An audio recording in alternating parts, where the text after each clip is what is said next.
परमेश्वर के कलाम से शुरू करते हैं और हम निकालते हैं मत्ती उसका 24 अध्याय। मत्ती की पुस्तक उसका 24 अध्याय और उसकी 9 आयत पढ़ते हैं।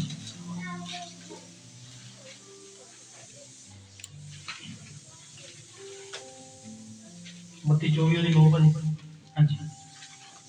तब वह क्लेश देने के लिए तुम्हें पकड़वाएंगे और तुम्हें मार डालेंगे और मेरे नाम के कारण सब जातियों के लोग तुमसे बैर रखेंगे। हालेलुया। हम अपनी आंखों को बंद करेंगे और प्रभु से इस वचन का प्रकाश मांगेंगे। स्वर्गीय पिता, हम तेरा धन्यवाद, तेरा शुक्र करते हैं और प्रभु तेरे को पिता परमेश्वर प्रभु यीशु मसीह न्योता देते हैं कि तू अपना सिंहासन जगह पे लगा प्रभु जी, और होने दे प्रभु जी इस प्रजा के सामने प्रभु यीशु मसीह तू अपने मुख का पिता परमेश्वर प्रभु यीशु मसीह रोशनी चमका और पिता परमेश्वर हमारे साथ बात कर प्रभु जी। और पिता परमेश्वर प्रभु यीशु मसीह हम जानते हैं ये वचन बड़े कीमती और बड़े सामर्थी हैं प्रभु जी। और पिता परमेश्वर प्रभु यीशु मसीह जो उनको पिता परमेश्वर लेते हैं प्रभु जी, उनके लिए ये आनंद है और पिता परमेश्वर उनके लिए ये बरकत है प्रभु जी। और हम उन वचनों को लेते हैं प्रभु जी और पिता परमेश्वर होने दे ये वचन हमारे लिए बरकत और आशीष का कारण हो प्रभु जी। और ये वचन हम अपने तक सीमित ना रखें प्रभु जी, आगे भी बांटने वाले हों प्रभु। होने दे प्रभु जी हमारे इस प्रभु जी काम में हमारा साथ दीजिए। और पिता परमेश्वर प्रभु यीशु मसीह मैं कमजोर हूँ प्रभु, बोलने में पिता परमेश्वर निपुण नहीं हूँ, लेकिन मुझे तेरी सहायता चाहिए प्रभु जी। और पिता परमेश्वर तेरी सहायता के बिना मैं कुछ नहीं बोल सकता प्रभु जी। मैं अपनी दुनियावी जिंदगी को मारता हूँ, आत्मिक जिंदगी को तेरे हाथों में देता हूँ प्रभु जी। मुझे शब्द देना, आवाज देना प्रभु जी। और पिता परमेश्वर प्रभु यीशु मसीह वचनों की गहराई देना प्रभु जी, तेरा रूह आत्मा हो, ताकि पिता परमेश्वर प्रभु यीशु मसीह आज का वचन हमारे लिए बहुत सारा फल लेके आ सके। और प्रभु जी कलीसिया के सभी भाई बहनों के हृदय को नम करना प्रभु जी, ताकि जो बीज बोया जाए प्रभु जी वो 1000 गुना फल लेके आए परमेश्वर। और जो भाई बहन प्रभु जी नहीं आए प्रभु जी, फेसबुक के माध्यम से इन वचनों को सुनेंगे प्रभु जी, उनके घरों में भी शांति रखना पिता। तो कृपा और दया करना, ये प्रार्थना करो यीशु मसीह के नाम से, आमीन। Hallelujah hallelujah hallelujah hallelujah. सचमुच प्रभु का धन्यवाद और शुक्र करते हैं कि प्रभु ने इस पूरे साल में हमें बहुत सारी आशीषों और बरकतों से ब्लेस किया। और हम किसी को भी किसी घर के किसी सदस्य से पूछें कि प्रभु ने हमारे लिए क्या किया है तो शब्द खत्म हो जाएंगे, लेकिन प्रभु की बातें खत्म नहीं होंगी। इतना कुछ प्रभु ने हमें दिया है। अगर हम अपनी मर्जी से या अपने दिमाग से या अपने बल से चाहते कि हम ये सब कुछ हासिल कर लें तो अनहोना है। हालेलुया। बहुतों की मेहनत यहाँ पर व्यर्थ होती हुई हमने देखी है, बहुतों का स्ट्रगल यहाँ पर खत्म होता हुआ हमने देखा है। बहुत सारे लोग जो हैं वो आगे बढ़ने के लिए गए हैं लेकिन वो वापस नहीं आए, लेकिन प्रभु ने हमारे हर काम में हमें ब्लेस किया है। ये हमारी खूबी और लियाकत नहीं है, ये परमेश्वर का वचन ही है और परमेश्वर की दया ही है जिसके द्वारा हम ब्लेस हो रहे हैं। हालेलुया। हम इसलिए ब्लेस नहीं हो रहे कि हमारी शरीर बहुत अच्छे हैं, हमने पढ़ाई लिखाई अच्छी की हुई है, अच्छी नौकरी जॉब पे हैं या अच्छे कारोबार जानते हैं, नहीं। हमारे अंदर परमेश्वर का एक कलाम है जिसकी वजह से हम ब्लेस हो रहे हैं। हालेलुया। और कोई किसी बात का घमंड, बाइबल कहती है सिर्फ इस बात पर घमंड करो कि तुम परमेश्वर को जानते हो। हालेलुया। सिर्फ एक मात्र बात है हमारे पास जिस पर हम घमंड कर सकते हैं, और दुनिया की किसी बात पर, किसी चीज पर, किसी वस्तु पर घमंड नहीं कर सकते। हालेलुया। सिर्फ वचन ही है जिस पर हम घमंड कर सकते हैं जो हमारे पास आया है। हालेलुया। और प्रभु ने हमें चुना है। हालेलुया। हम अपनी मर्जी से प्रभु के पास नहीं गए हैं, बहुत बार गए भी होंगे लेकिन खाली हाथ लौटे होंगे। हालेलुया। जब हमने प्रभु को नहीं जाना। हालेलुया। आप अपनी जिंदगी चेक कर लिए, जब आप प्रभु को नहीं जानते थे आप गए होंगे उनके पास, उनका वचन सुना होगा आपने, लेकिन प्रभु ने जब आपको चुना, हालेलुया, उस दिन आप अपनी मर्जी से गए हुए, लेकिन एक दिन आपको प्रभु ने अपनी मर्जी से बुलाया था। हालेलुया। और उसके बाद अभी कभी पीछे लौट के नहीं गए। क्यों? क्योंकि परमेश्वर ने आपको बुलाया है और चुना है और स्थिर किया है। हालेलुया। पिछली बार हमने देखा था ना ये बात, प्रभु जिसको चुनता है और बुलाता है उसे स्थिर करता है। हालेलुया। ताकि बहुत सारा फल ला सके। आज हम देखेंगे कि प्रभु यीशु मसीह ने मत्ती 24 में और उसकी 9 आयत में कहा है, क्या कहा है, पढ़िए। तब वह क्लेश देने के लिए तुम्हें पकड़वाएंगे। हाँ, क्लेश देने के लिए तुम्हें पकड़वाएंगे और तुम्हें मार डालेंगे और मेरे नाम के कारण सब जातियों के लोग तुमसे बैर रखेंगे। देखिए, ये क्षमा शुरू हो चुका है। हालेलुया। इस समय जो है वो शुरू हो चुका है। आज मसीहत के खिलाफ सब दुनिया जो है वो सामने आ रही है। हालेलुया। हम दिन पर दिन ये देखते आ रहे हैं कि मसीहत के खिलाफ लोग खड़े हो रहे हैं, बुरा बोल रहे हैं, बहुत ज्यादा जो है नफरत उनके दिलों में आ चुकी है। और ये बातें इसलिए हो रही है क्योंकि प्रभु का वचन पूरा हो रहा है। हालेलुया। अगर ये बात ना लिखी होती तो ये हो ही नहीं सकती थी बात, ये हो जाए। हालेलुया। लिखा गया है तो जरूर होगा। हालेलुया। और इसको हम मिटा नहीं सकते, इसको हम बदल नहीं सकते। हालेलुया। जो लिख दिया गया है वो पूरा होके ही रहेगा। लोग मेरे कारण क्या करेंगे? निंदा करेंगे, पकड़वाएंगे, मार डालेंगे और बहुत सारी जातियां तुम्हें नफरत करेंगे। हालेलुया। आज भी लोग जो है मसीहों के खिलाफ हो चुके हैं, नफरत कर चुके हैं, बहुत ज्यादा उनसे वो अपना मतलब बैर निकाल रहे हैं। हालेलुया। ये पहली बार नहीं हुआ, ये पहले भी हुआ है। हालेलुया। पहले कब हुआ था? जब मिस्र में से एक ऑर्डर निकला था। हालेलुया। मिस्र में से एक ऑर्डर निकला था कि जितने भी ज्यूस लोग हैं, यहूदी लोग हैं, वो अपने कपड़े, अपने गहने, अपने बर्तन, अपना सब कुछ बांध लो, आपको जाने के लिए, इस मिस्र को छोड़ने के लिए ऑर्डर निकल चुके हैं। हालेलुया। निकल चुके थे ना ऑर्डर। ज्यूस लोग थे, यहूदी लोग थे, उनके लिए मिस्र से निकलने के ऑर्डर निकल चुके थे। हालेलुया। लेकिन बाद में राजा का मन कठोर हो गया, बाद में राजा का मन बदल गया और उसने सोचा मेरी गुलामी कौन करेंगे, मेरे लिए काम कौन करेंगे, मेरे सामने कौन खड़े होंगे, मुझे सलाम कौन ठोकेंगे। हालेलुया। तो उसने अपना मन कठोर कर लिया, बदल दिया। हालेलुया। लेकिन ज्यूस लोग उनके लिए वो ना था। 450 साल के बाद उनके लिए आजादी दिवस था। हालेलुया। उनको आजादी मिलनी थी। हालेलुया। उन्होंने अपने देश, अपने गांव, अपने नगर में लौटना था, अपने लिए एक देश तैयार करना था, अपने लिए परमेश्वर के आगे कुर्बानियां देनी थी, बहुत कुछ करना था। हालेलुया। सबों ने अपने अपने घर के राशन पानी, सब बर्तन वगैरह सब कुछ बांध लिया था। लेकिन बाद में दूसरे दिन, हफ्ते बाद, तीसरे दिन ये ऑर्डर फिर निकला, नहीं भाई, कोई नहीं घर से जाएगा। हालेलुया। वो अपने घर से बाहर निकल चुके थे। उन्होंने अपने सारे वस्त्र, सारे गहने, सारे बर्तन, सारे जो भी घर का सामान था निकाल कर बाहर रख लिया था, रथों पर लद लिया था। हालेलुया। गधे घोड़ों पर रख लिया था जो निकलना चाहते थे। हालेलुया। अब जो निकलना नहीं चाहते थे, जो है ही मिस्र के वासी थे, समझ रहे बात को?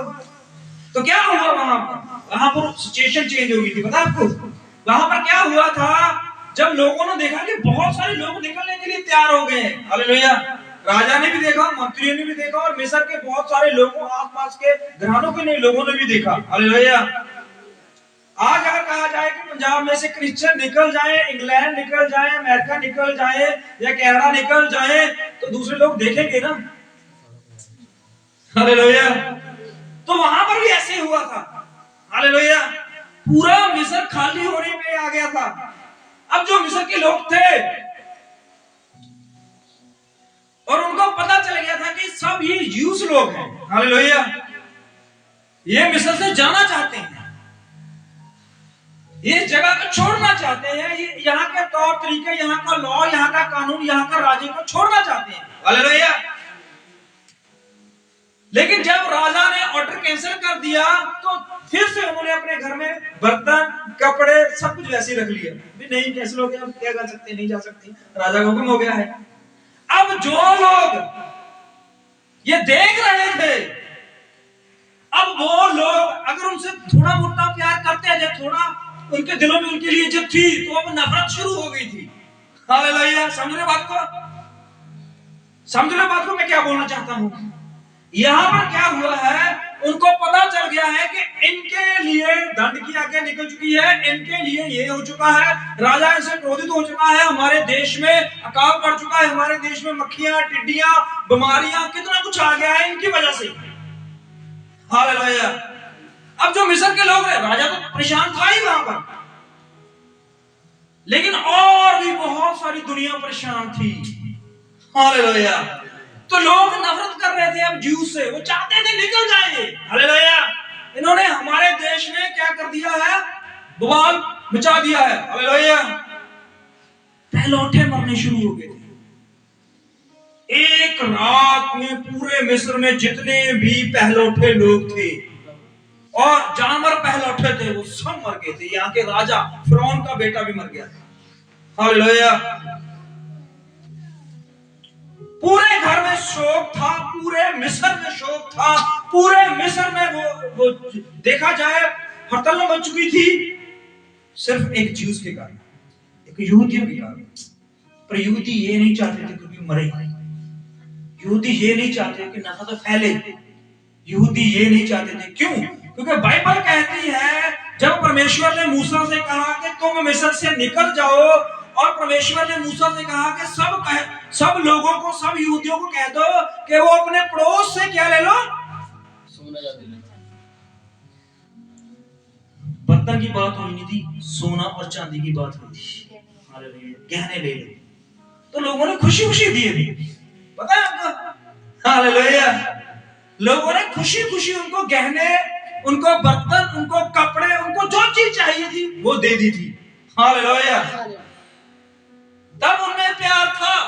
लेकिन जब इजराइलियों की तरफ से, इजराइलियों के कारण पूरे मिस्र में टिड्डियां, बहुत सारी बीमारियां, बहुत सारा क्लेश, बहुत सारी वहां पर मौतें होनी शुरू हो गई, तो वही लोग जो उनको गहने दे रहे थे, वही लोग जो उनको कपड़े दे रहे थे, वही लोग जो उनसे प्रेम करते थे, आज वही लोग उनसे नफरत करने लगे। हालेलुया। क्या आपकी वजह से ये हुआ है?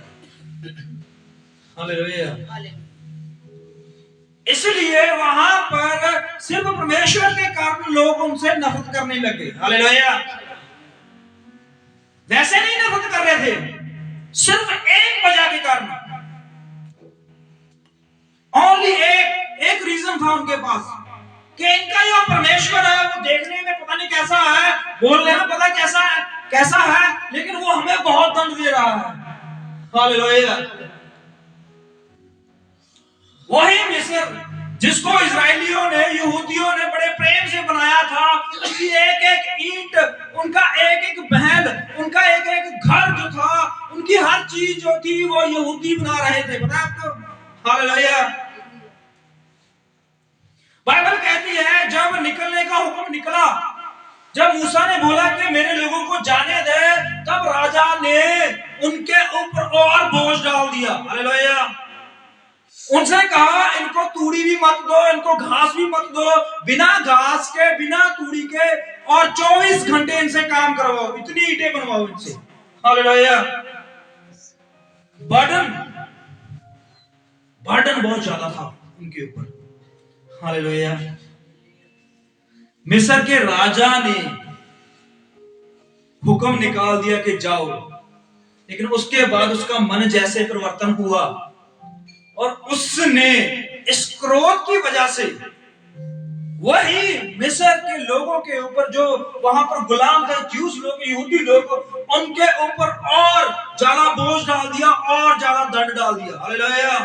पहले वो शायद 8 घंटे, 10 घंटे या 12 घंटे काम करते थे, लेकिन अब 24 घंटे काम करना था उनको, और बिना घास के, बिना तूड़ी के इतनी ईंटें चाहिए थी, और ऑर्डर प्रॉपर टाइम पे होना चाहिए था। हालेलुया। पता है आपको, जिसने ये पढ़ा है पूछ, उनको पता होगा। हालेलुया। निर्गमन कैसे हालात थे वहां पर। हालेलुया। आज भी मसीह लोगों के ऊपर बर्डन, बहुत ज्यादा जोर, बहुत ज्यादा परेशानियां, बहुत ज्यादा उनके ऊपर दंड डाला जा रहा है, लेकिन क्या मतलब है? क्या परमेश्वर हमारे दुखों को नहीं देखता? देखता है। हालेलुया। बाइबल कहती है मूसा से परमेश्वर ने बात की और कहा कि मैंने इनके दुखों पर दृष्टि की है। हालेलुया। मैंने इनका चिल्लाना सुना है। हालेलुया। मैंने इनकी दुहाई के ऊपर कान लगाए हैं। हालेलुया। अभी तो मसीह जो है वो गीत भजन गा रहे हैं, वचन हो रहा है, वो परमेश्वर की आराधना कर रहे हैं। जब ये चिल्लाने लग गए, जब ये रोने लग गए, जब ये दुहाई देने लगे, तो फिर क्या होगा सोचिए। हालेलुया। जरा सोचिए इस बात को।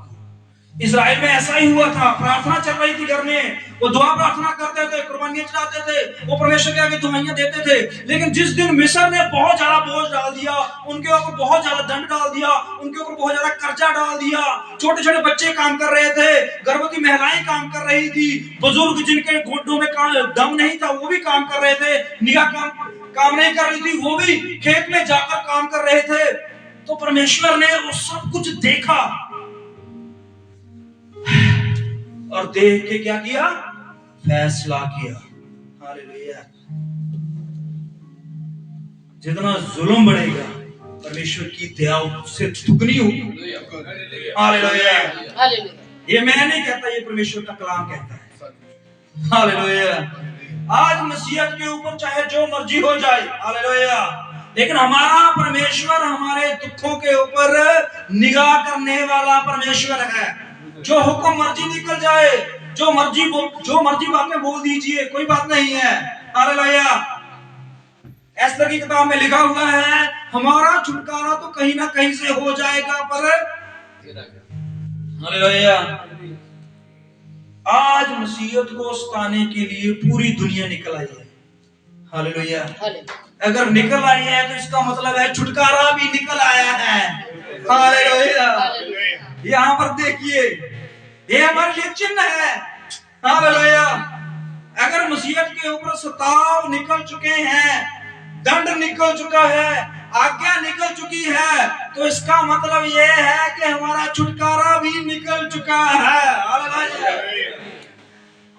परमेश्वर जो है वो अपने लोगों की दुआई, अपने लोगों का चिल्लाना और अपने लोगों की प्रार्थना सुनने के लिए नीचे आ रहा है। हालेलुया। मूसा के पास एक छोटी सी लकड़ी और कहता है मेरे लोगों को जाने दे। हालेलुया। फिरौन कहता है ठीक है, तो किस परमेश्वर की बात कर रहा है? हालेलुया। मैंने तो कभी उसका नाम नहीं सुना, मैंने तो कभी भी उसकी चर्चा नहीं सुनी। हालेलुया। मैंने कभी नहीं उसका कोई पुतला देखा। हालेलुया। लेकिन बाइबल कहती है प्रकाशित वाक्य में, जब वो बादलों के ऊपर आएगा और सिय्योन पहाड़ के ऊपर खड़ा होगा, तो पूरी पृथ्वी के लोग क्या करेंगे? छातियां पीटेंगे। हालेलुया। और कहेंगे ये क्या हो गया? हालेलुया। मिस्र का राजा भी यही सोच रहा था, अब यीशु नासरी वहां पर उतरा। हालेलुया। बाइबल कहती है उस रात, हालेलुया, उस रात पूरा मिस्र हिल गया। हालेलुया। वो मिस्र जो पूरी दुनिया को डराने वाला था, वो मिस्र जिसने पूरी दुनिया पर अपनी हुकूमत लागू की हुई थी, वो मिस्र जिससे पूरी कायनात डरती थी, वही मिस्र एक रात में कांप गया। हालेलुया। क्यों? तो यहोवा परमेश्वर अब उठ चुका था। हालेलुया। ये है परमेश्वर का लौ और कानून। वो अपने लोगों के ऊपर सताव अगर बढ़ रहा है तो वो जल्दी उठने वाला है। हालेलुया। अगर लोगों के ऊपर दंड की आज्ञा निकल चुकी है तो वो भाग कर आने वाला है। हालेलुया। अगर लोगों को मारने का हुक्म निकल चुका है तो वो एस्तर के द्वारा अपने लोगों का छुटकारा करने के लिए आ चुका है। हालेलुया। एस्तर की किताब हम देख रहे थे ना, एस्तर की किताब में क्या हो रहा है, लेकिन उससे पहले यही है कि समय आ चुका है, लोग हमें सताएं, लोग हमें तंग करें, लोग हमसे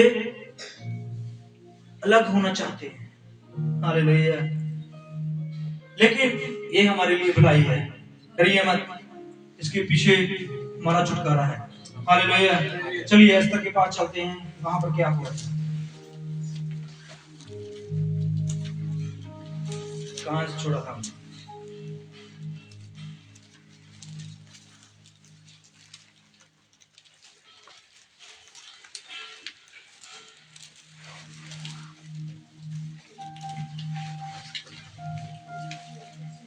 सफा नंबर बोल दीजिए अगर किसी ने निकाल लिया है तो।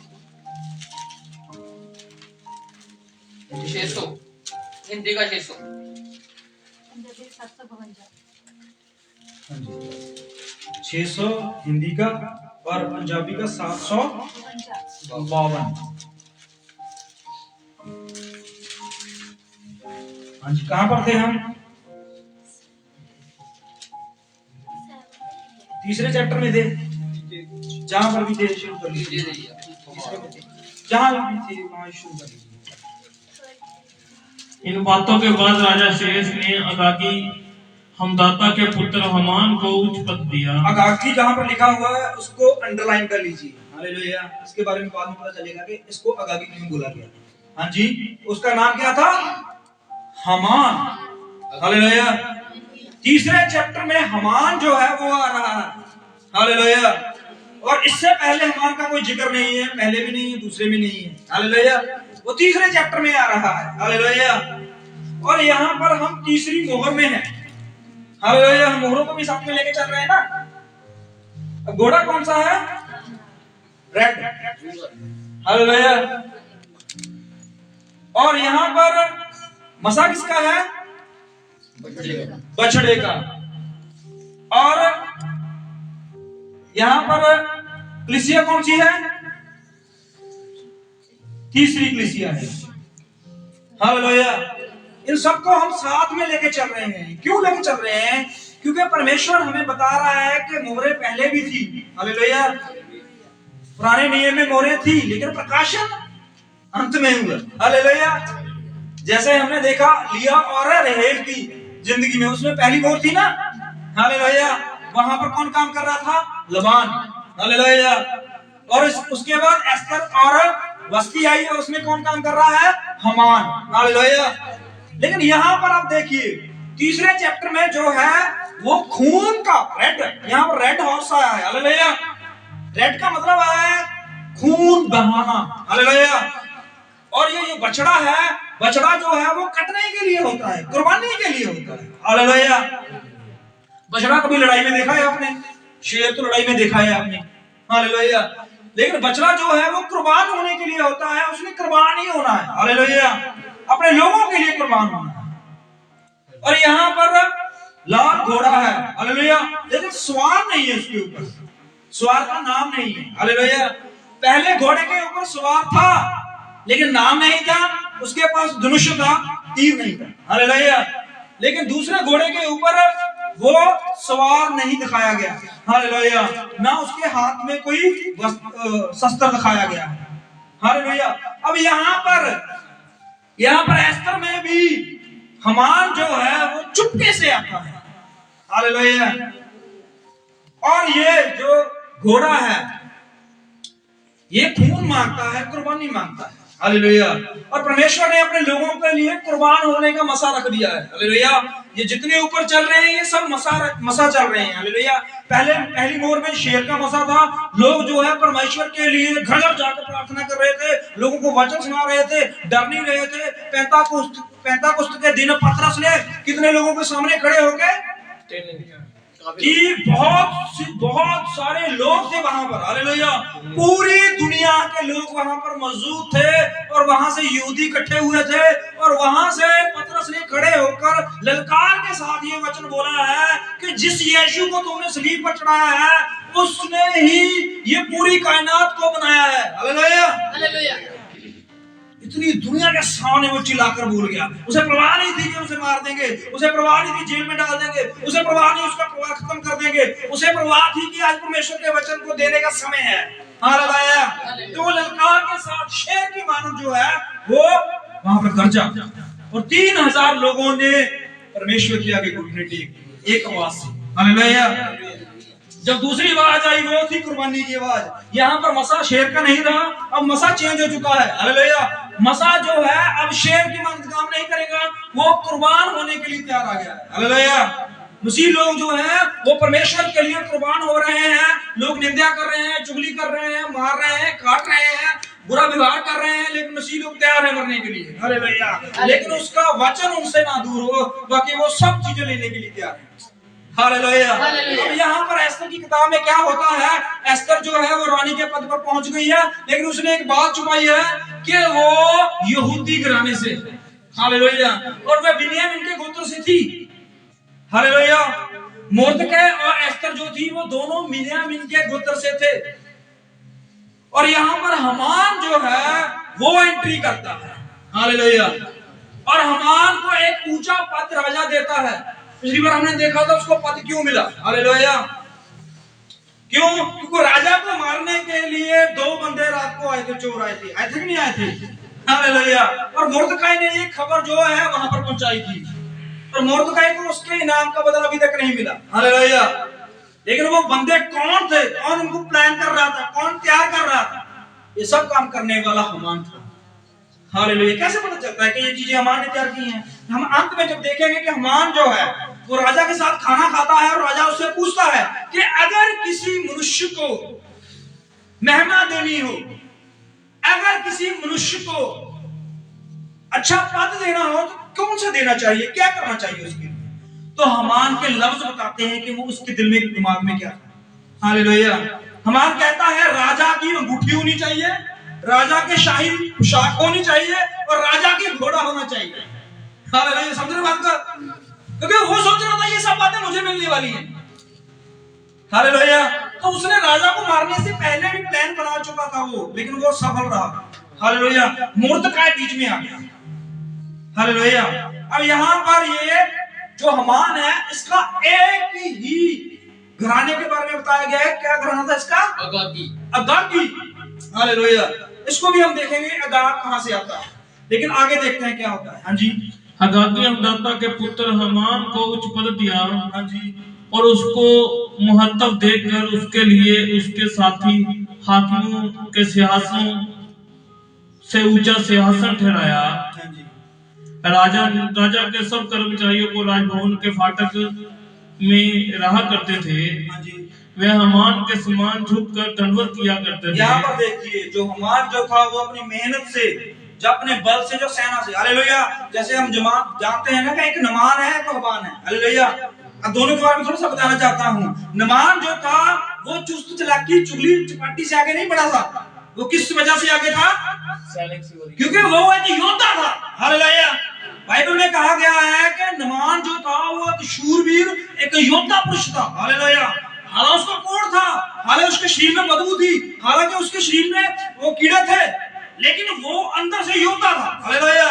उसकी क्वालिटी ये बताई गई है, लेकिन हामान की कोई क्वालिटी नहीं बताई गई। ना योद्धा बताया गया, ना इसने सेना के लिए कुछ किया, ना इसने ये कुछ किया कि इसको, लेकिन इसको पद किस बात की भी है? इसको पद मिला है चुगली चपाटी बातें करने से। हालेलुया। होते हैं ना बहुत सारे लोग मिलते हैं। हालेलुया। आपको आपके काम में से बहुत सारे ऐसे लोग मिल जाएंगे। हालेलुया। या बहुत जगहों पे आपको ऐसे लोग मिल जाएंगे जो काम नहीं करना चाहते, सिर्फ बातों से आगे बढ़ना चाहते हैं। हालेलुया। और यहाँ पर हामान जो है वो बातों से ही आगे जा रहा था। हालेलुया। उसके पास कोई काबिलियत नहीं थी कि वो कर जाए कुछ। हालेलुया। ना उसने कोई लड़ाई लड़ी, ना उसने कोई सेना को जीता, ना उसने कुछ ऐसे, वो सिर्फ बातें करना अच्छी जानता था। हालेलुया। तो वो बातों से राजा से अच्छी पदवी पर पहुंच गया। हालेलुया। और राजा ने उससे कहा कि इसको सब लोग जो है घुटने टेक कर इसके सामने झुको। हालेलुया। लेकिन एक पर्सन था वहां पर, एक पर्सन था जो इस बात को मानने के लिए तैयार नहीं था, चाहे वो राजा का हुक्म हो, चाहे वो। लेकिन यहाँ पर आपको थोड़ा सा सोचना पड़ेगा कि बाइबल कहती है कि वहां से सिर्फ एक ही पुरुष था जो उसके सामने नहीं झुक रहा था, हालांकि वहां पर यहूदी लोग बहुत थे। हालेलुया। मुर्दकाई तो यहूदी था, लेकिन और भी बहुत लोग वहां पर यहूदी जो थे वो गुलाम थे। हालेलुया। बाकी सब झुक रहे थे, सिर्फ मुर्दकाई जो है वो दंडवत नहीं कर रहा। लेकिन क्यों नहीं कर रहा? उसके पीछे क्या रीजन था? हालेलुया। पढ़िए आगे। वे हामान के सामने झुककर दंडवत किया करते थे, क्योंकि राजा ने उसके विषय ऐसी ही आज्ञा दी थी। किसने दी थी? राजा ने। राजा ने दी थी। हाँ जी। परंतु मुर्दकाई ना तो झुकता था और ना उसको दंडवत करता था, ना उसके सामने झुकता था और ना दंडवत करता था। हालेलुया। बाकी पूरी सेना उसके आगे दंडवत करती थी। वहां के जितने वहां पर वो लोग थे, गुलाम थे, वो भी सारे दंडवत करते थे। क्यों? किसकी आज्ञा थी? राजा की आज्ञा थी। लेकिन एक पर्सन ऐसा था जो राजा की आज्ञा के खिलाफ चल रहा था। हालेलुया। अब हमान जो है वो खुश हो रहा था कि सब लोग उसको दंडवत करते हैं सिवाय एक की, हालेलुया। तो वो उससे नाराज होता है। पढ़िए। तब राजा के कर्मचारियों को राजभवन के फाटक में रहा करते थे, हाँ जी। उन्होंने मुद्रके से पूछा, पूछा, तू राजा की आज्ञा का क्यों उल्लंघन करता है? देखिए वहां पर और भी बहुत सारे लोग थे और उन्होंने जाके मुर्दकै से बात की और कहा, मुर्दकै तू तू यहूदी है क्या है? तू क्यों सिर्फ राजा के सामने दंडवत कर देता है? हालेलुया। रानी के सामने भी दंडवत करता है, कोई सेना का पति आ जाए वो वहां पर भी दंडवत करता है, लेकिन ये सिर्फ एक हमान के आगे तू दंडवत क्यों नहीं करता? वो जानना चाहते थे। ये सब पहले करने वाला हमान था। पूछो, पता करो क्यों नहीं झुक रहा मेरे आगे। बढ़िया आगे। जब वह उससे प्रतिदिन ऐसा ही कहते रहे, हाँ जी, और उसने उसकी एक न मानी, हाँ जी, तब उन्होंने वह देखने की इच्छा से कि मुद्रके की ये बात चलेगी हाँ जी, कि नहीं चलेगी कि नहीं, हमान को बता दिया। हाँ जी। उसने उसको बता दिया। देखिए कहां पर बात पहुंची है? हमान के पास। हालेलुया। राजा के पास नहीं पहुंची, हालांकि ये ऑर्डर राजा ने निकाला हुआ था। हालेलुया। लेकिन हमान जो था वो अपनी ईगो के ऊपर आ गया था। हालेलुया। वो कहता था मुझे दंडवत नहीं कर रहा, पता करो। उसने अपने कुछ लोग भेजे वहां पर उनके बीच में। हालेलुया। और पता करना चाहा कि मुर्दकै क्यों नहीं झुक रहा उसके आगे। हालेलुया। जब उसको कोई जवाब नहीं मिला तो वो मुर्दकै के पास, हमान के पास वापस गए और कहने लगे, हमान को बता दिया। उसने उनको बता दिया था, हाँ जी, कि मैं यहूदी हूँ। हाँ जी। जब हमान ने देखा कि मुद्रके नहीं झुकता, हाँ जी, और ना मुझको दंडवत करता है, हाँ जी, तब हमान बहुत ही क्रोधित हुआ। देखिए यहाँ पर क्या होता है? हालेलुया। उसने पता कर लिया कि वो एक यहूदी है। हालेलुया। और यहूदी और भी थे वहां पर बहुत सारे गुलाम यहूदी थे, लेकिन हमान का जो दिल था, हमान की जो नफरत थी, वो सिर्फ मुर्दकै के प्रति ज्यादा थी। हालेलुया। और वो उससे गुस्सा हुआ, क्रोधित हुआ, बहुत ज्यादा क्रोधित हुआ। हालेलुया। लेकिन घबराइए मत। हालेलुया। जो बातें करके आगे बढ़े हैं, जो राजा को जाल में फंसाकर आगे बढ़े हैं, हालेलुया, जो चपटी चुपटी बातों करने में बहुत निपुण है, हालेलुया, उनसे डरिए मत। अगर आप उनसे डर गए, हालेलुया, तो आपको आगे जाके पत्नी मिलने वाला। हालेलुया। क्योंकि डरने वाले परमेश्वर के राज के वारिस नहीं है। हालेलुया। मुर्दकै जानता था कि आज ही ये मुझे कटवा सकता है, आज ही मरवा सकता है, आज ही मुझे कत्ल कर सकता है, आज ही मुझे जेल में डाल सकता है, लेकिन फिर भी वो उस बात पे खड़ा रहा कि नहीं झुकूंगा। हालेलुया। शैतान झुकाने के लिए आपको पूरी रीति से आता है। हालेलुया। वो हर जगह से आपके घर में घुसता है, वो बच्चों की तरफ से, बीवी की तरफ से, खानदान की तरफ से, कहीं पर से भी। हालेलुया। वो आपको परेशान करने के लिए, झुकाने के लिए आएगा ही आएगा। हालेलुया।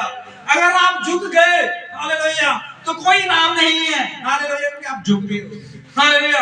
अगर स्टैंड रखा है, अगर आप खड़े हुए हो कि परमेश्वर मेरे साथ है, मैं झुकूंगा तो सिर्फ परमेश्वर के आगे झुकूंगा, तो परमेश्वर आपके लिए इनाम लेकर खड़ा है। हालेलुया।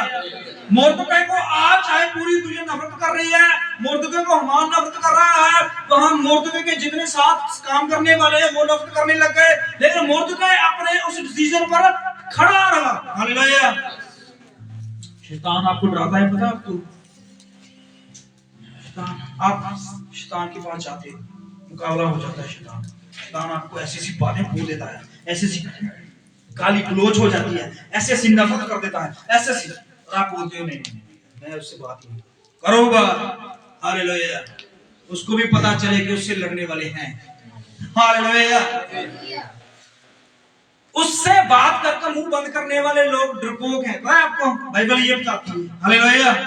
यीशु अगर उस दिन मुंह बंद कर लेता जिस दिन उसने कहा है इन रोटियों को बोल के पत्थरों को बोल के रोटियां बन जाए, हालेलुया, और इस पहाड़ के ऊपर से कुछ छलांग लगा दे, हालेलुया, मेरे को दंडवत कर दे, हालेलुया, यीशु ने हर बात का जवाब सही तरीके और सही समय पर दिया। हालेलुया। तब शैतान भागा है। हालेलुया। लोग आपको डराकर आपके पास ऐसी सी बातें लेकर, इधर उधर की चुगली बातें, ऐसी करके बातें आपको डराने की कोशिश करेंगे, बिगाड़ने की कोशिश करेंगे, एक दूसरे प्रति नफरत करने की कोशिश करेंगे, लेकिन अगर आप डरकर उनकी बात पर शामिल हो गए तो खतरा है। हालेलुया। ये खतरा है सच में। हालेलुया।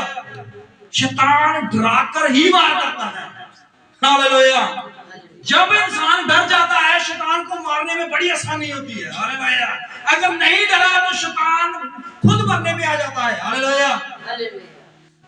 अगर उस दिन मुर्दकाय और एस्तर डर जाते तो बाइबल का ये चैप्टर यहां इस बाइबल में ना होता। हालेलुया। देखिए दानियल एक बहुत बड़े पद के ऊपर, हालेलुया, और उससे नीचे पद वाले लोग जो हैं वो दानियल की उसकी बरकत के ऊपर, उसके इस प्रभु की आशीष के ऊपर उसे नफरत करने लगे। पता आपको कि राजा जो है हर बात दानियल से करता है, राजा हर साथ दानियल से लेता है, राजा दानियल के साथ ही खाना खाता है, राजा दानियल के साथ ही घूमने जाता है, राजा दानियल से हर वक्त बात करता है। हालेलुया। हमारा रोल क्या होगा? तो उन्होंने प्लान किया कि दानियल को फंसाया जाए। हालेलुया। तो वो सीधा नहीं गई, वो प्लान लेके आए। हालेलुया। अगर आप उस प्लान को देखें तो उसमें दानियल की कोई नफरत नहीं दिख रही थी। हालेलुया। दानियल के प्रति कोई फंदा नहीं दिख रहा था। हालेलुया। लेकिन उसके पीछे वो दानियल की तरफ ही सारे इशारे थे। हालेलुया। वो कहते हैं राजा क्या ऐसा है कि तेरे आगे भाई कोई ऐसी बात है कि 3 दिन जो है वो सिर्फ राजा की आराधना की जाए, सिर्फ 3 दिन के लिए। हालेलुया। कोई भी अपने परमेश्वर के आगे गिड़गिड़ाए ना। हालेलुया। कोई भी अपने परमेश्वर के आगे प्रार्थना ना करे, कोई भी अपने परमेश्वर के आगे उपवास ना रखे। 3 दिन के लिए ऐसा नहीं हो सकता। हालेलुया। राजा को बात सुनने में बहुत पसंद आई गई। अच्छी बात है यार, बहुत अच्छी बात है, तुम्हारा कहां दिमाग चलता है। हालेलुया। उनको पता था कि दानियल जो है वो एक दिन भी प्रार्थना नहीं छोड़ता। हालेलुया। तो 3 दिन कैसे छोड़ेगा? तो वो प्लानिंग किसके लिए थी? हालेलुया। शैतान आपके चाल को और आपकी सब बातों को जांचता है और देखता है यहाँ पर कहां पर बीच गई है। हालेलुया। किस बात पर अड़े हैं ये जो बदल नहीं सकते। हालेलुया। क्या ये इस बात पर खड़े हैं ये बदल नहीं सकते अपने आप को? तो वो ऐसी बातें घुमाकर लेकर आता है कि वो आपको गिराने के लिए। हालेलुया। और अगर दानियल डर जाता उस दिन, ओहो 3 दिन के लिए कोई बात नहीं, 3 दिन का उपवास है, मैं ऐसे करूंगा, मैं ऐसे करूंगा, नहीं करूंगा, मैं इतने साल से करते ही आया, 3 दिन नहीं करूंगा तो क्या बात होगी। हालेलुया। लेकिन उसने अपनी रूटीन, उसने अपना परमेश्वर के प्रति प्रेम, उसने अपना परमेश्वर के प्रति विश्वास को एक दिन भी गिरने नहीं दिया। हालेलुया। उसे परवाह नहीं थी कि राजा क्या बोल रहा है, उसे परवाह नहीं थी कि राजा उसे क्या दंड देगा, उसे परवाह नहीं कि शैतान उससे कैसे लड़ेगा। हालेलुया। उसको शेर के सामने भी जाना पड़ा, उसको राजा के सामने भी जाना पड़ा, उसको उन अधिकारियों के सामने भी जाना पड़ा जो पूरे उस दानियल के सामने पूरा साजिश बिठाकर बैठे हुए थे। हालेलुया। वो मनो में खुश होकर बैठे हुए थे। आज देखो दानियल का क्या होता है, सब नीचे नीचे हाथ करके सब अलग अलग, राजा बैठा था सिंहासन के ऊपर, राजा बैठा हुआ था। हालेलुया। और सब बैठे हुए थे, अधिकारी, मंत्री, सब। उसने बोला राजा आपकी बात की सब हमने आगे निकाल दी है, अब कोई भी राजा के अलावा किसी के आगे प्रार्थना नहीं करेगा। हालेलुया। पर राजा एक छोटी सी प्रॉब्लम है, वैसे कोई बड़ी बात नहीं है, पर चलो देखो घुमाकर बात। हालेलुया। राजा छोटी सी प्रॉब्लम है, ज्यादा बड़ी नहीं है। दानियल शायद गुस्सा ना करे, मैं एक बात कहना चाहता हूँ, दानियल पता नहीं उस दिन के कुछ किसके आगे प्रार्थना कर रहा है। राजा ने कहा दानियल तू उसके आगे प्रार्थना कर रहा है? उसने बोला मैं अपने परमेश्वर के आगे प्रार्थना। हालेलुया। वहीं पर बैठे थे 4 चलने वाले। हालेलुया। वहीं पर बैठे थे दानियल को फंसाने वाले, वहीं पर बैठे थे राजा को घुमाने वाले। हालेलुया। लेकिन दानियल अपने स्टैंड पे खड़ा था। हालेलुया। उसे पता है, हालेलुया, उसे पता है कि राजा चाहे आज उसे दंड दे दे, चाहे मृत्यु दंड दे दे, चाहे उसको शेर की मान सामने फेंक दे, चाहे उसको जहां पर भी भेज दे। हालेलुया। दुनिया की कोई ताकत नहीं बचा सकती, लेकिन मेरा परमेश्वर मुझे बचा सकता है। हालेलुया। राजा पूरी रात परेशान रहा, राजा पूरी रात रोता रहा, राजा पूरी रात बिना खाने के रहा, बिना सोए रहा, बिना पानी के रहा। सुबह जैसे ही सूरज निकला सबसे पहले दौड़कर वो उस शेरों की मान में गया और कहा कि तेरे परमेश्वर जिसको तू आराधना और पूजा करता है, क्या उसने बचा लिया है? हालेलुया। शेरों के हालेलुया राजा ने अपनी अंगूठी को शाप लगा दी थी। अब राजा भी उसको फैसले को बदल नहीं सकता। पता आपको, जिस पर शाही अंगूठी के साइन हो जाए वो फैसले नहीं बदले जा सकते। हालेलुया, पता है आपको। लेकिन राजा भी उस फैसले को नहीं चाहता था कि दानियल शेरों की मान में जाए, नहीं चाहता कि दानियल को दंड मिले, नहीं चाहता कि दानियल के खिलाफ ऐसी कार्रवाई की जाए। लेकिन वो तो क्या करे, राजा के भी हाथ बांधे गए उस दिन। हालेलुया, राजा भी अपने फैसले से मुकर नहीं सकता, राजा भी अपने फैसले को बदल नहीं सकता था। लेकिन एक था जो पूरी दुनिया के फैसले को बदलने वाला था, वो शेरों की मान में दानियल से पहले बैठा हुआ था। हालेलुया, उसने कहा दानियल ये तेरे सामने शेर नहीं है, तेरे सामने परमेश्वर के लोग ही तेरे साथ आराधना करेंगे। हालेलुया, सोया नहीं राजा, बिना खाने के रहा राजा, बिना पानी के रहा राजा। दानियल उसे खाना भी मिला, आदमी खाना भी मिला, सब कुछ मिला और उसके चेहरे पे नूर था। हालेलुया, ये है परमेश्वर का काम, ऐसे करता है। हालेलुया, राजा के फैसले को बदल दिया उसने। हालेलुया, मुश्किल जरूर थी। हालेलुया, और बात यहाँ पर खत्म नहीं हुई, खत्म नहीं हुई बात।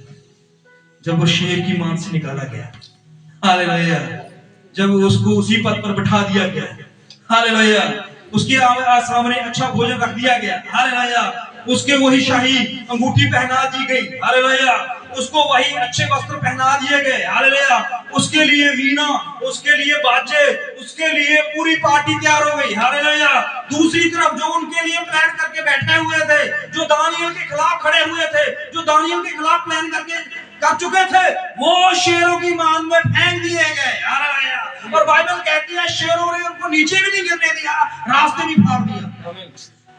उनके बच्चे भी, पता है आपको, बच्चे पूरा घराना फेंक दिया गया। हालेलुया, जिन्होंने दानियल के खिलाफ जो चाल चली थी, उनके बच्चे, छोटे छोटे बच्चे थे उनका परिवार। इसलिए परमेश्वर के जन के खिलाफ बोलने से पहले 1000 बार सोचिए। हालेलुया, आपके बच्चे खत्म हो सकते हैं, आपका परिवार उजड़ सकता है अगर परमेश्वर क्रोध में आ जाए तो। हालेलुया, मैं नहीं कहता, ये वचन है, वचन में लिखा गया। दानियल को तो वही पद पर मिला, दानियल को वही इज्जत मिली, दानियल को वही घर मिला, वही मकान मिला, सब कुछ वही मिला। लेकिन जिन्होंने प्लान किया था, इसलिए कलाम में लिखा है जो दूसरों के लिए गड्ढा वही खुद उसमें जाता है। हालेलुया, भाई बहनों ध्यान से, परमेश्वर का वचन बड़ा सामर्थी और बड़ा तेज है, ये मनों को जांचने वाला वचन है। हालेलुया, चलिए चलते हैं एस्तर की पुस्तक में। हाँ जी, उसने केवल मुद्रिके पर हाथ उठाना अपनी मर्यादा से कम समझाना। देख लो, वो मुर्दके के ऊपर हाथ उठाने के लिए आ गया है। हालेलुया, प्लान इसका भी वही है जो दानियल के उस लोगों का था। हालेलुया, अब उसने हाथ उठाना उचित ना समझा। क्यों? क्योंकि हाथ उठाता शायद मुर्दके को 2 दिन 3 दिन जो है दर्द होता है, ज्यादा से ज्यादा अगर हाथ उठा देता तो। हालेलुया, और उसने उससे भी बुरा सोचा। हालेलुया, उसने कहा हाथ उठाने से नहीं, हाथ उठाने से नहीं। हालेलुया, कोई और प्लान करता है, पर ये क्या प्लान करना चाहता है? क्योंकि उन्होंने हामान को ये बता दिया था, हाँ जी, कि मुद्रिके किस जाति का है। हाँ जी, इसलिए हामान ने शेष के साम्राज्य। अच्छा, अब मैं पढ़ाता हूँ थोड़ा सा कि हामान और मुर्दके जो है वो किस जाति के थे। चलिए निकालते हैं पहला शमूएल,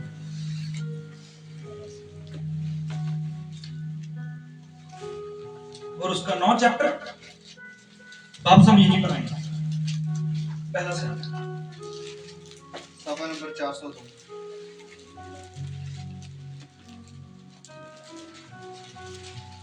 सबने निकाल लिया?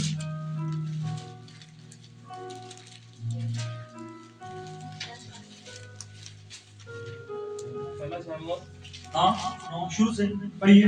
9 भाई 9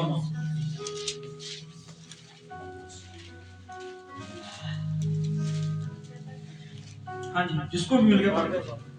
बिन्यामीन के गोत्र में कीश नाम का एक पुरुष था, बिन्यामीन के गोत्र से कीश नाम का एक पुरुष था, जो पी के पुत्र बकरोत का प्रपोता हाँ जी, और सरोर का पोता हाँ जी, और अबियल का पुत्र था। हाँ, बिन्यामीन के गोत्र में कौन था? एक कीश नाम का आदमी था। किस नाम का? कीश नाम। इस कीश नाम को याद रखिए। अब चलिए यहाँ पर आगे रखिए। अब चलिए एस्तर में, हालेलुया, एस्तर में वापस आ जाइए। एस्तर में उसका गोत्र निकाल लीजिए, प्लीज, अगर किसी को मिल जाए तो। मुर्दके का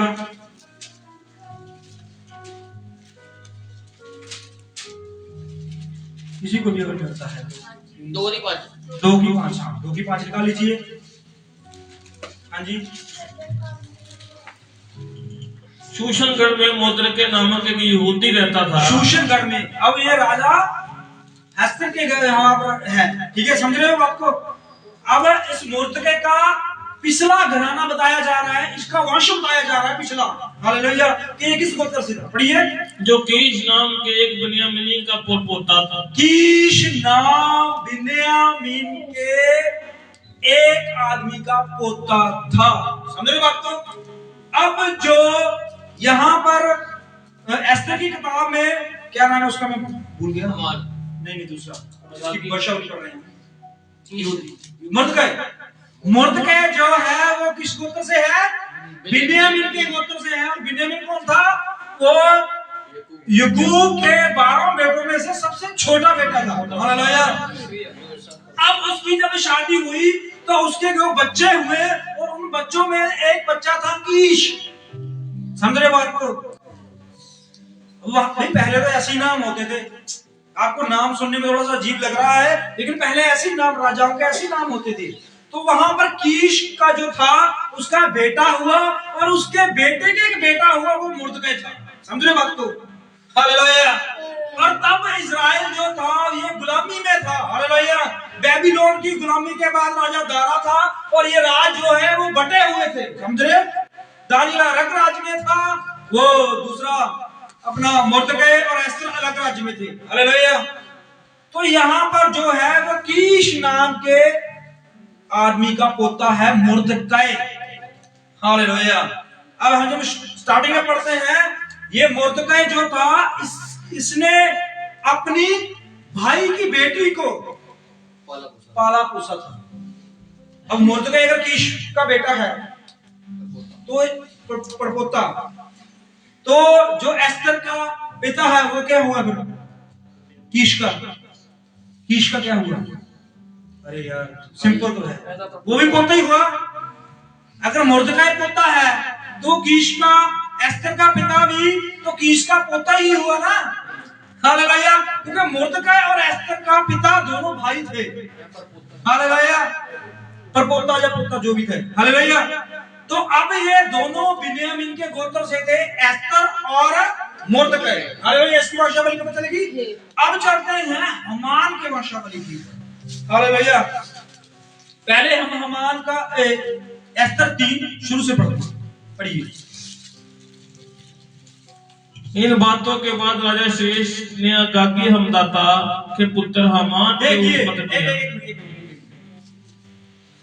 यहाँ पर लिखा हुआ है, मैं पंजाबी पढ़ना चाहता हूँ, पंजाबी पढ़ रहे हैं, थोड़ा ध्यान सुनिए। कुछ समय पिछों राजा अरखस ने अगाग वंश दे हमदाता दे पुत्र गमान नू एक उच्चा पद दिता, ठीक है ना। अब जो इस पंजाबी ਦੇ ਵਿੱਚ मैं पढ़िया ਤੇ ਜਿਹੜਾ अगाग ਆ ਉਹਦੇ ਉੱਪਰ ਸਟਾਰ ਬਣਿਆ ਹੋਇਆ, पंजाबी ਦੇ ਉੱਪਰ ਬਣਿਆ है ना, हिंदी में बना हुआ है कि नहीं बना हुआ? अब जो स्टार बना हुआ उसके सबसे नीचे आ जाइए, सबसे एंड में, वहां पर पढ़िए क्या लिखा हुआ है पंजाबी में। 15 के पास है पंजाबी? हाँ जी। एक अमलेक राजा जिसके लोग इजराइलिया दे वैरी सन। ये अमलेकी लोग थे, समझ रहे बात को? उसकी रेफरेंस लिखी हुई है। अब अगाग जो था वह अमलेक के राज्य में थे लोग, हालेलुया। और ये इजराइल के क्या थे? वैरी थे। एस्तर के चैप्टर में हमान और मुर्दकै का वैर सिर्फ झुकाने की वजह से नहीं हुआ था, हालेलुया। सिर्फ इसके सामने झुकने की वजह से इनमें वैर नहीं है।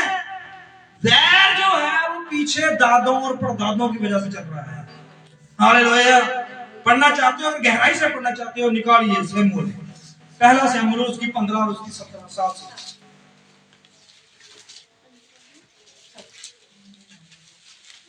ऐसे तो हमारा एस्तर का जो बीच में रहने का कितने संडे लगेंगे, 15 और 7 में से पढ़िए। तब शाऊल ने हवीला से लेकर सब निकालिए, सब पढ़िए। 15 की 7 सबने निकाल लिया। हाँ जी पढ़िए। तब शाऊल ने हवीला से लेकर शूर तक तो मिस्र के पूर्व में है, हाँ जी, अमेरिका को मारा। देखिए ध्यान से पढ़िए, यहाँ पर लिखा क्या लिखा है?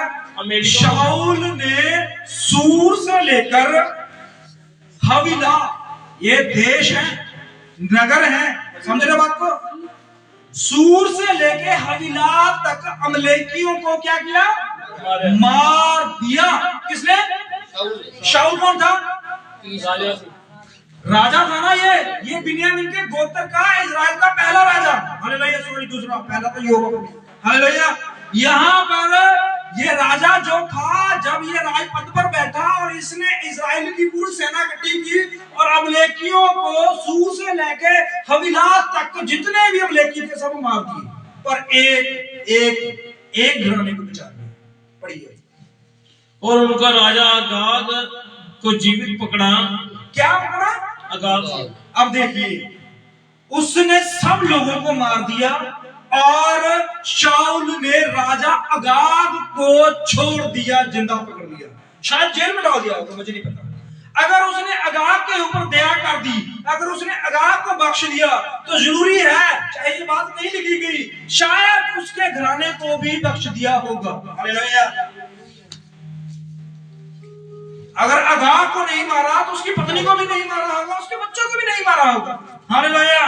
बाकी सब अमलेकी मार दिए गए, सिर्फ अगाग का परिवार और अगाग का घराना बख्श दिया गया। किसने बख्श दिया? शाऊल ने। शाऊल यही गलती करता है हमेशा ही। हालेलुया। परमेश्वर ने उसे कहा उस नगर में चढ़ाई का, सब कुछ खत्म करके आना। हालेलुया। लेकिन फिर भी कुछ लोग, कुछ वस्तुएं, कुछ भेड़े वहां से उठा लाया। हालेलुया। यही है शाऊल का वीक पॉइंट। कुछ चीजें जो हैं वो ले आते हैं बाहर से। हालेलुया। हमें पूरी रीति से परमेश्वर के ऊपर भरोसा रखना है। हालेलुया। अब यही अगाग आगे जाके इसका बेटा, इसके घराने से हमान निकलता है। हालेलुया। पढ़ा है ना एस्तर की किताब में, अगाग के वंश से आ रहा था हमान। हालेलुया। अब ये लड़ाई जो थी, जो सिर्फ झुकने की लड़ाई नहीं थी, ये लड़ाई जो थी सिर्फ बात मानने की लड़ाई नहीं थी, ये लड़ाई जो थी जो कुछ बातों की लड़ाई नहीं थी, ये लड़ाई दादा परदादों की लड़ाई थी। देखिए, मुर्दकाई इसलिए नहीं झुक रहा था, उसे पता था कि हमारा वंश जो है, हमारा राजा शाऊल जो है, जो हमारे गोत्र से है, उसने अमलेकियों को कैसे मारा। हालेलुया। मुर्दकाई भी ये जानता था और हमान भी यही जानता था कि इसके परदादों के बीच में जो झगड़ा था, इन्होंने हमारे पूरे वंश को खत्म कर दिया, सिर्फ एक परिवार को छोड़कर। हालेलुया। तो उसमें भी नफरत थी और मुर्दकाई में भी नफरत थी। हालेलुया। लेकिन आगे कुछ पेश और हो रहा था, लेकिन लड़ाई जो थी वो दादा परदादों बाप बेटों की लड़ाई थी, घराने की लड़ाई थी। हालेलुया। अब मुर्दकाई जो है वो हमान के आगे इसलिए नहीं झुक रहा। अब हमान ने सिर्फ मारने के लिए, जहां उसको जेल में डालने के लिए, उसने प्लान किया पूरी यहूदी कौम को खत्म करने का। समझ रहे आपको? हालेलुया। उसने राजा के सामने जाके कुछ बातें पेश की है जो आपको आगे जाके पता चलेगी। हालेलुया। समय काफी हो गया, चलिए वहां पर आगे जाके पढ़ेंगे, निकालिए।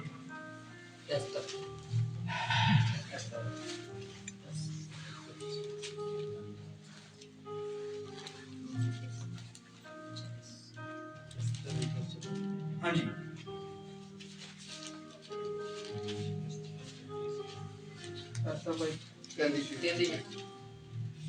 उसने केवल मुद्रिका पर हाथ उठाना अपनी मर्यादा से कम जाना। हाँ जी। क्योंकि उन्होंने हमान को जो बता दिया था कि मुद्रिका किस जाति का है। हाँ जी।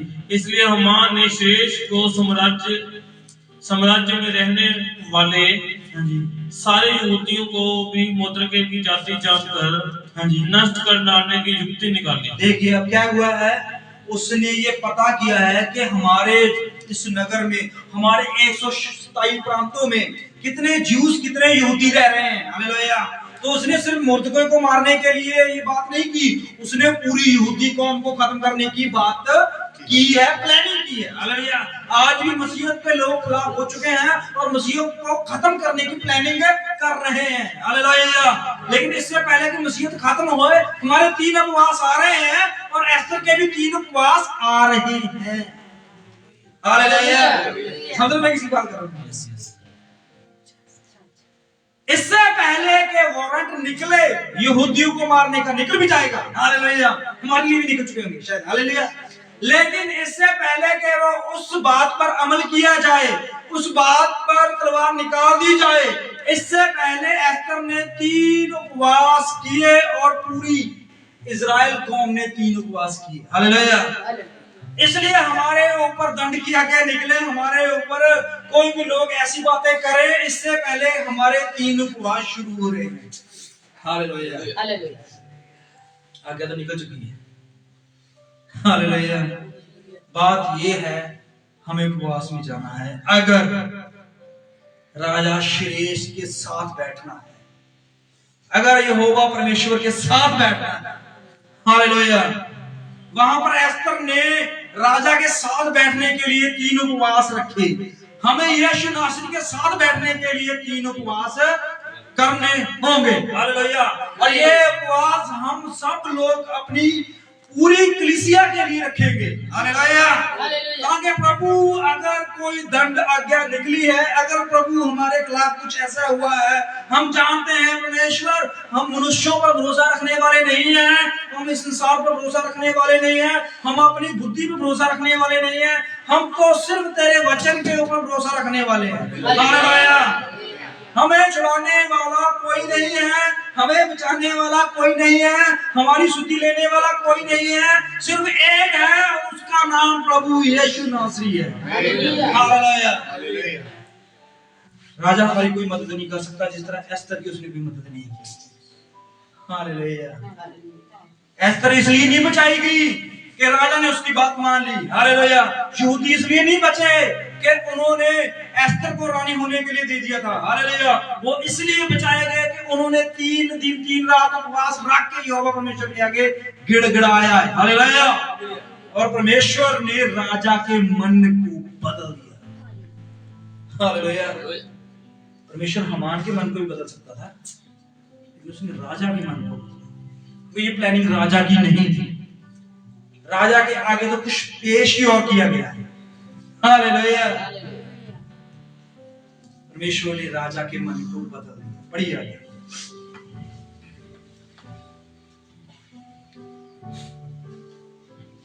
हाँ जी। राजा श्रेष्ठ के 12वें वर्ष के नसीम नामक पहले महीने में हाँ जी। हमान ने उधार नामक 12वें महीने तक के एक दिन और एक महीने के लिए हाँ जी। पूरा अर्थात चिट्ठी अपने अपने सामने डलवाई। हाँ जी। तब हमान ने राजा श्रेष्ठ से कहा, हाँ जी। तेरा राज्य सब प्रांतों यहाँ पर पंजाबी में लिखा हुआ, क्या लिखा हुआ है देखिए। उसने क्या किया, 12वें साल में, पहले 12वें साल के पहले महीने, जब राजा पूरे 12 साल तक राज्य कर चुका और राजा के 12 साल कंप्लीट हो गए, और जब वो पहले महीने में, हमने निशान पहला महीना ना, पहले महीने में हमान ने प्लानिंग की है। हालेलुया। और यहूदियों को मारने के लिए कौन सी तरीक निकली है? हिंदी में नहीं है, पंजाबी में है। हालेलुया। पढ़े पंजाबी ने कितने कितने लिया है? गुना 12वें महीने अर्थात अदार दे महीने दे 13वें दिन दा निकलिया। हाँ, अदार दे 13वें दिन दा निकला। की निकला सी है यहूदियों ਨੂੰ ਮਾਰਨ ਵਾਲੀ प्लानिंग। हालेलुया। इस प्लानिंग ਨੂੰ ਕਦੋਂ ਜਿਹੜਾ ਹੈ ਪ੍ਰੋਸੈਸ ਚ ਲਿਆਂਦਾ ਜਾਵੇ, ਇਸ प्लानिंग ਨੂੰ ਕਦੋਂ ਅੰਜਾਮ ਦਿੱਤਾ ਜਾਵੇ, ਇਸ प्लानिंग ਨੂੰ ਕਦੋਂ ਰਾਜਾ ਦੇ ਸਾਹਮਣੇ ਰੱਖਿਆ ਜਾਵੇ। ਹਾਲੇਲੂਇਆ। राजा ने 12 साल पूरे हो गए और पहले महीने चा हालेलुया। लेकिन जो हमान जी का वो प्लानिंग कर चुका से अपने घर में बैठ के अपने गांव में अपने घर में बैठकर उसने प्लानिंग कर लिया है कि यहूदियों को मारने के लिए आधार का 13वां महीना और उसकी 13 दिन सही है, सॉरी 12वां महीना और 13 दिन। हालेलुया। आधार 12वां, आधार 12वां, निशान क्या फिर निशान क्या? हाँ देखिए देखिए देखिए रुकिए हालेलुया। 12वें महीने में हम हालेलुया, समझ रहे बात को? हम भी 12वें महीने में चल रहे हैं हालेलुया। यहाँ पर मुर्दकै जो है वो यहूदी है हालेलुया, और उसके कारण सारी यहूदी कौम जो है वो मरने के लिए आगे आ गई है हालेलुया। और यहाँ पर हमान जो है वो प्लानिंग करता है हालेलुया, वो प्लानिंग करता है राजा के 12वें साल के पहले महीने में, और वो प्लानिंग करता है कि कब इनको मारा जाए। तो चिट्ठी निकली है 12वें महीने के 13वें दिन हालेलुया, और तो 25 निकल गई हालेलुया। तो इसका मतलब ये नहीं है कि आगे टल गई है हालेलुया। शायद नया साल हम ना देखें, प्रभु की पता नहीं पता हालेलुया, हमें नहीं पता, प्रभु जानता है वो कब हमें लेने आ जाए। पर अगर ये वचन के साथ बातें मिल रही हैं हालेलुया, तो प्रभु कुछ बड़ा करने वाला है। समझ रहे हो बात को? एस्तर 3 उपवास में जा रही है, हमारी कलीसिया 3 उपवास में जा रही है हालेलुया। एस्तर के लोगों को मारने के लिए 12वां महीना और उसकी 13 तारीख है हालेलुया। हम भी 12वें महीने के और 26 तारीख 28 तारीख में आ चुके हैं हालेलुया। हम तो ऊपर चल रहे हैं 5-7 दिन, अभी ज्यादा शायद हालेलुया। तो हुक्म तो निकलने शुरू हो गए ना हालेलुया। बरतेंगे नहीं, मिलेंगे नहीं जी, खाना नहीं खाएंगे, ये नहीं वो नहीं हालेलुया। समझ रहे हो मैं कहां पर बात कर रहा हूं? क्योंकि हमारा परमेश्वर हमारे साथ है हालेलुया हालेलुया हालेलुया। एस्तर जो है वो अभी रानी के पद पर है हालेलुया। परमेश्वर हमारा आज भी उस राज के पद पर बैठा हुआ है जो हमें छुड़ाएगा हालेलुया, जो हमें बचाएगा। अगर नहीं भी बचते हालेलुया, अगर नहीं भी बचते हैं तो कोई बात नहीं, फिर भी यहोवा परमेश्वर हमें कब्रों से निकालने के लिए जरूर आएगा हालेलुया। वो हमें आग से निकालने के लिए जरूर आएगा, वो हमें समुद्रों के गहराइयों से निकालने के लिए जरूर आएगा हालेलुया। वो लोगों के सामने हमारी इज्जत हमारे सामने ऊंची करने वाला परमेश्वर है हालेलुया। वो हमें उस राजपद पर दिल से बिठाएगा जहां पर दानी बैठा हालेलुया। वो जरूर आएगा। हमने तो जिंदगी में क्या किया है? सिर्फ एक विश्वास ही है हमारे पास हालेलुया, और कुछ नहीं है हालेलुया। ये घर, ये गाड़ी, ये सब कुछ जो है ये खत्म हो जाना है, लेकिन हमारा विश्वास जो है ये कभी खत्म नहीं होगा। इसी की वजह से हम बचाए जाएंगे हालेलुया। एस्तर भी उस सिंहासन पर बैठी हुई थी, लेकिन उसके भी हाथ बांधे हुए थे, वो कोई इलाज नहीं कर सकती थी हालेलुया।